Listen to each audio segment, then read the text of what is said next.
मुद्दा, हाँ मैं आप ही के पास आ रहा हूँ। जो मुख्य मुद्दा उठ के ये आ रहा है कि जो चीज़ें आपने वादा किया, कई सारे वादे पूरे नहीं कर पाए, पंजाब उसका उदाहरण है। और दूसरा कि जिस तरीके के आप ऐलान करते जाएंगे, वाकई आपका खजाना इतना भरा पड़ा है क्या? आप जो कह रहे हैं कि बजट में फिस्कल हमारा मजबूत है, तो मैं आप ही के आंकड़े को कह दूं कि 2023-24 में जो रेवेन्यू सरप्लस था वो घट करके 60% घट गया था, 5,769 करोड़ रुपए हो गया था। उसके बाद रिवाइज एस्टिमेट आया तो बताया गया कि अब तो हम करीब 1,500 करोड़ रुपए रेवेन्यू डेफिसिट में जाने वाले हैं। दो सवाल हैं जो हर्षवर्धन जी ने पूछा, और दूसरा आपको फाइनेंशियल हालत की बात कर रहा हूं। देखिए लक्ष्मण जी, जो ये फ्रीबीज के नाम पे, जो मुफ्त, जो रेवड़ियों के नाम पे लोग कहते हैं कि ये नहीं मिलनी चाहिए, तो मेरा ऐसा मानना है और आम आदमी पार्टी का ऐसा मानना है कि हर व्यक्ति को संविधान ये अधिकार देता है, अनुच्छेद 21 ये अधिकार देता है कि उन्हें मूलभूत सुविधाएं मिले। और अगर मूलभूत सुविधाएं देना मुफ्त की रेवड़ी है तो ये मुफ्त की रेवड़ी हम देते रहेंगे। अगर अपने देश को सशक्त करना, लोगों को मजबूत करना मुफ्त की रेवड़ी है तो ये मुफ्त की रेवड़ियां जारी रहेंगी। अगर एक वेलफेयर स्टेट बनाना मुफ्त की रेवड़ी है तो ये मुफ्त की रेवड़ी जारी रहेगी। और जिस तरह से हम अपने समाज को, हम अपने लोगों को मजबूत कर रहे हैं, उन्हें बेहतर शिक्षा देके, उन्हें बेहतर स्वास्थ्य देके, पहले भी सवाल उठते थे ना कि भाई पैसा कहां से लाओगे, हमने साबित करके दिखाया। दिल्ली में हमने महिलाओं को मुफ्त बस यात्रा देके दिखाई, हमने बुजुर्गों को मुफ्त तीर्थ यात्रा देके दिखाई, हमने विश्व स्तरीय स्कूल बना के दिखाया। एक मिनट में रोकूंगा, आपके पास ही आ रहा हूं मैं, आप ही से सवाल लेके पूछूंगा। मैं आपको रोकता हूं कि ये जो आप कह रहे हैं कि हमने करके दिखाया, मुझे ये बताइए कि आम आदमी पार्टी के कार्यकाल में दिल्ली सरकार में पैसा जुटाने के लिए, खर्च करने के लिए छोड़ दीजिए, पैसा जुटाने के लिए आप लोगों ने, रेवेन्यू जुटाने के लिए क्या क्या कदम उठाए? क्योंकि जो रेवेन्यू आपके पास लगातार बढ़ता जा रहा रेवेन्यू कलेक्शन आंकड़ों में, वो दरअसल जीएसटी के तहत या फिर दूसरे टैक्स से पैसा आ रहा है। कहीं रेवेन्यू जनरेशन का कोई उपाय आपने नहीं किया, या फिर लॉन्ग टर्म जो ट्रंक इंफ्रास्ट्रक्चर, बेसिक इंफ्रास्ट्रक्चर, उस पर क्या किया आपने? लक्ष्मण जी, पिछले 10 साल में बार बार ये सवाल उठाए गए। देखिए, जब हमने मुफ्त महिलाओं के लिए बस यात्रा का आयोजन जो शुरुआत की, तब हमारे से पूछा गया पैसा कहां से लाओगे। तो दिल्ली में जो फ्लाईओवर बन रहे थे हमारे, जो फ्लाईओवर 500 करोड़ में बनना था, उसे हमने 350 करोड़ में बना के उन 150 करोड़ से हमने महिलाओं के लिए मुफ्त बस यात्रा का इंतजाम किया। और इसी तरीके से हमने ना लोन लिया, हमने जनता के टैक्स की कमाई को भ्रष्टाचार खत्म करके उन्हें मूलभूत सुविधाओं के माध्यम से वापस उन्हें दिया। हमने किसी भी तरह का भ्रष्टाचार नहीं होने दिया विभाग में। यही वजह है कि आज हमारी सरकार मुनाफे में चल रही है। ये central controller and auditor general का 2020 का रिपोर्ट है, जिसमें उन्होंने कहा कि अगर देश में कोई एक सरकार है जो मुनाफे में चल रही है तो वो आम आदमी पार्टी सरकार है। और एक आपके जो पैनलिस्ट हैं, उन्होंने बहुत ही ज्यादा आपत्तिजनक बात कही कि अरविंद केजरीवाल जी ने रिजर्वेशन खत्म करने की मांग की। मैं उनके लिए एक बार सुना देता हूं जरा दर्शकों के लिए। आज आप लोगों को कह के जा रहा हूं, जब तक केजरीवाल जिंदा है किसी की हिम्मत नहीं है जो रिजर्वेशन खत्म कर दे। ये झूठ और भ्रामक बातें जो फैलाई जाती है ना, ये सोच के केवल एक पार्टी है जो इस मुफ्त की रेवड़ी के खिलाफ है। नरेंद्र मोदी जी इस मुफ्त की रेवड़ी के खिलाफ है। आज भले ही जेपी नड्डा जी ने जो भी घोषणाएं की हो, लेकिन हमें बिल्कुल भरोसा नहीं है, क्योंकि नरेंद्र मोदी जी ने क्या कहा था, ये सुनिए जरा। हमारे देश में मुफ्त की रेवड़ी बांटकर वोट बटोरने का कल्चर लाने की सब कोशिश हो रही है। ये रेवड़ी कल्चर देश के विकास के लिए बहुत घातक है। इस रेवड़ी कल्चर से देश के लोगों को और खास करके मेरे युवाओं को बहुत सावधान रहने की जरूरत है। नहीं, ये बात हर्ष जी ने उठाया। कल्चर वालों को लगता है कि जनता जनार्दन को मुफ्त की रेवड़ी बांटकर उन्हें खरीद लेंगे। हमें मिलकर उनकी सोच रोहन गुप्ता जी, ठीक है, आपने सुनाया चाहे तो सुन लिए, ठीक है, आपने प्रूफ भी दे दिया है। 1 मिनट अनमोल जी, जरा रोहन जी से रिएक्शन लेता। रोहन जी, तो क्या भारतीय जनता पार्टी ने, प्रधानमंत्री मोदी ने, ठीक है, 10 सेकंड लीजिए, आप 10 सेकंड लीजिए, बोलिए। देखिए, इनकी 20 राज्यों में सरकार है, डबल इंजन सरकार है। किसने रोका था इन्हें मूलभूत सुविधाएं देने के लिए? किसने रोका? आज ये दिल्ली में घोषणा कर रहे हैं, जब इन्हें पता है कि दिल्ली की जनता ने मन बना लिया है और प्रचंड बहुमत से आम आदमी पार्टी की सरकार को चुनने जा रहे हैं। तो इन्हें किसने रोका था? आयुष्मान योजना की बात करते हैं, आज माननीय सर्वोच्च न्यायालय ने भी उस पर स्टे लगा दिया। देखिए आयुष्मान योजना की हकीकत, लोग मर रहे हैं, लोग तड़प रहे हैं, उन्हें मूलभूत सुविधाएं नहीं मिल रही।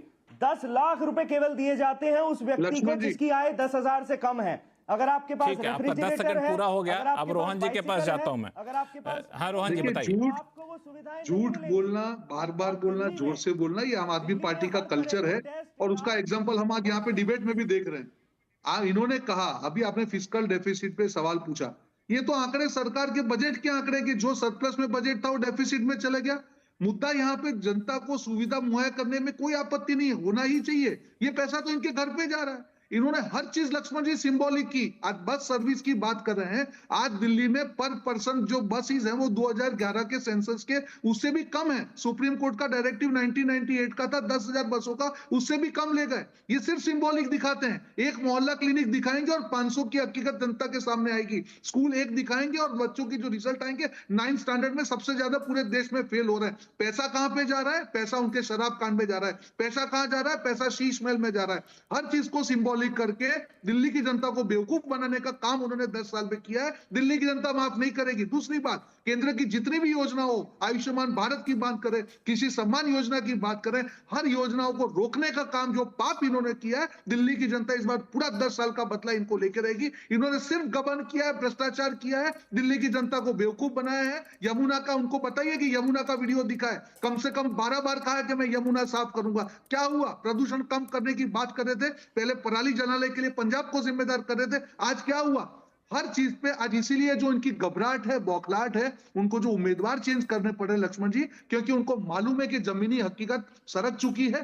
10 साल तक जनता ने साथ दिया, कहीं ना कहीं उस पर भरोसा किया। आज जो द्रोह हुआ है जनता के साथ में, उसका बदला इस बार दिल्ली की जनता लेकर रहेगी। हाँ रोहन जी, मैं आपसे स्पेसिफिक सवाल पूछता हूँ, वही सवाल जो अनमोल जी के पास लेके गया था। अनमोल जी ने चूंकि उस सवाल का जवाब नहीं दिया और आपने इस मुद्दे को उठाया भी अच्छे से कि फिस्कल रेवेन्यू डेफिसिट में जा रहे हैं, इसका जवाब नहीं दिया।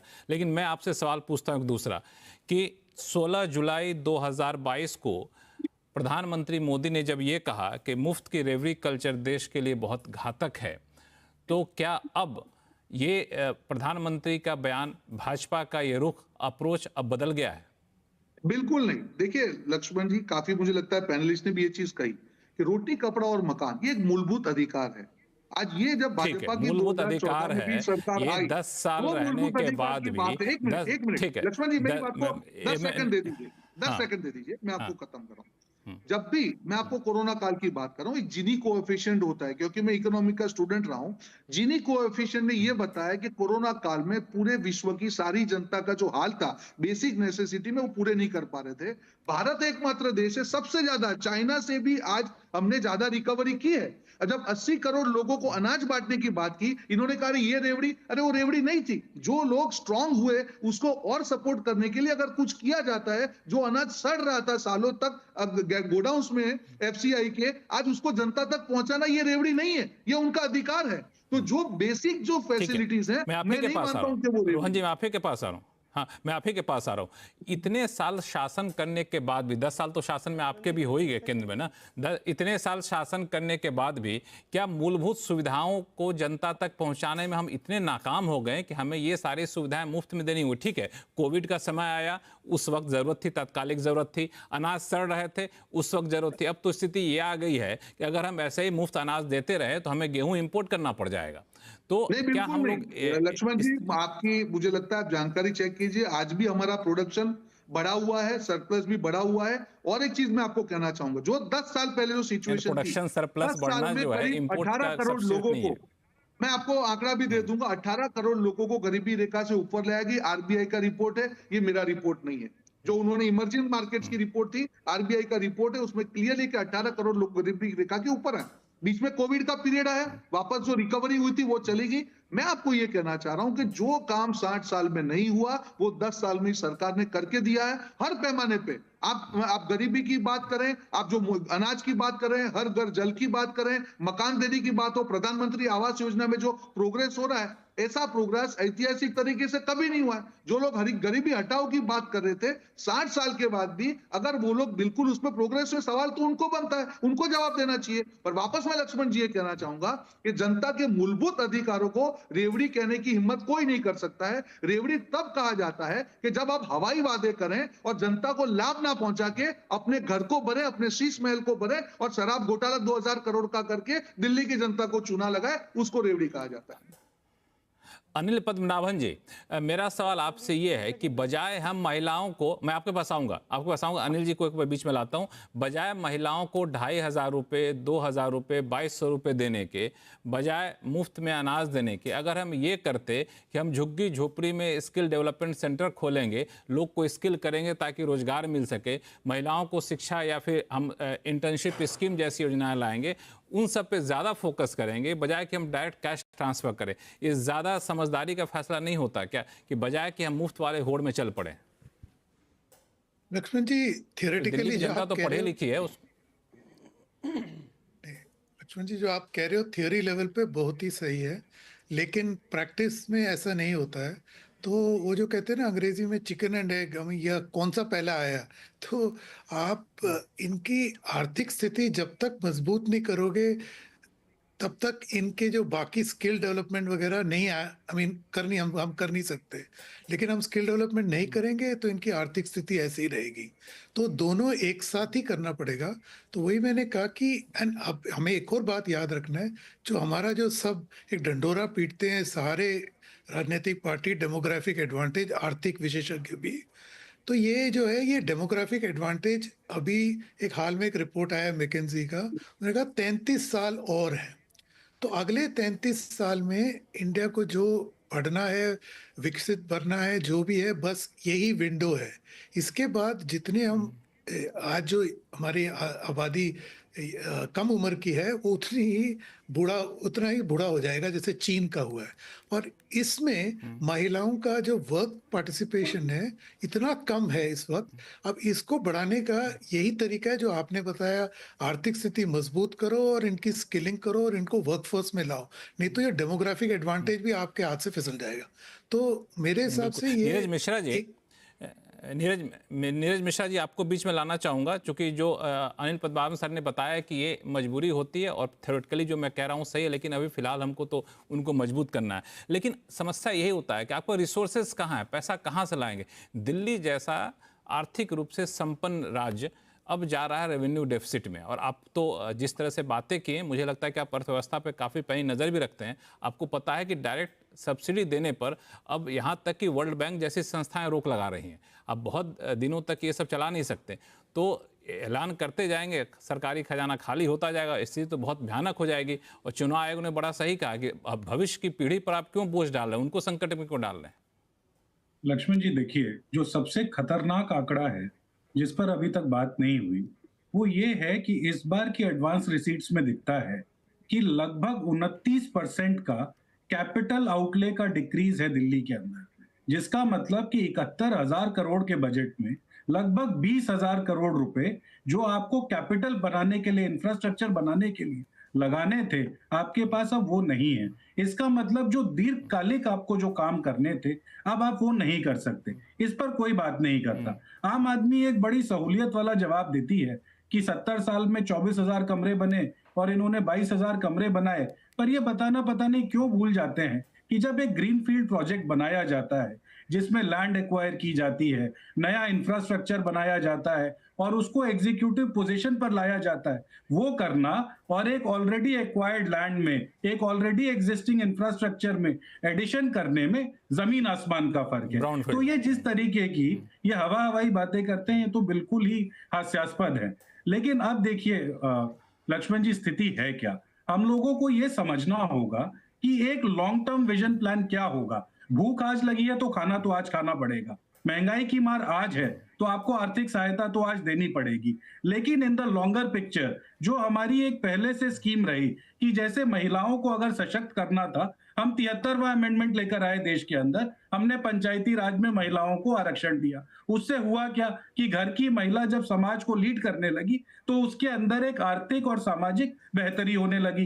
देश के अंदर बिल्कुल आपने सही कहा, जो लॉन्ग टर्म और शॉर्ट टर्म प्लानिंग होती है तो फिर उसका अलग इम्पैक्ट पड़ता है। एक जो अनमोल जी जो इन्होंने एक बात कही, बड़ी सही बात है कि आप जो है कैपिटल फॉर्मेशन पे जो आपका पैसा खर्च होना था वो आप लोग वहां नहीं कर रहे हैं। उससे जो फायदे इन्होंने बताए वो तो फायदे हैं ही, साथ में आपको रोजगार भी तत्काल मिलता है। फ्लाईओवर बना रहे हैं, बड़े बड़े इंफ्रास्ट्रक्चर बना रहे हैं, तो वहाँ पे तत्काल रोजगार के भी मौके मिलते हैं। रोजगार मिल गया तो फिर इन सारे रेवड़ी की जरूरत पड़ेगी नहीं, वहीं कटौती किए जा रहे हैं जड़ में।